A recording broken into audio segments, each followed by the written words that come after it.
ओ तल ल त्यो घने साइना घर त्यो न्याकुको घर उता पहाडी लोकमार्ग वहाँ सेतो देखेको चाहिँ गणेश गुरुङको घर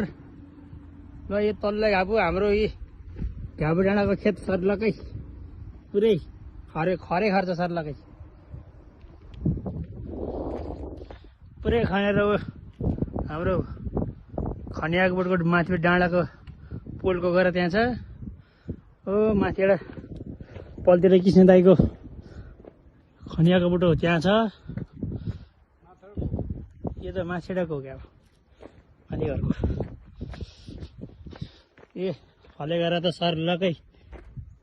सब माथि घरको चाहिँ पुछारको घरदेखि सबै हाम्रो के अरे खलेगरासम्म सबै सर्लकै काटेछ नि पम्पको बुटा त बाटो चल्टा मिल्ने भएको छ अहिले त ल हाम्रो चुलेद्राको बुटो यी जमाना बारले घाँसी काटेको गयो चुलेद्रा बुटो लडेर यस्तो भएको छ यहाँलाई फालेको सर्लकै कलतकोमा पुगेछ केही छैन ल सब खतम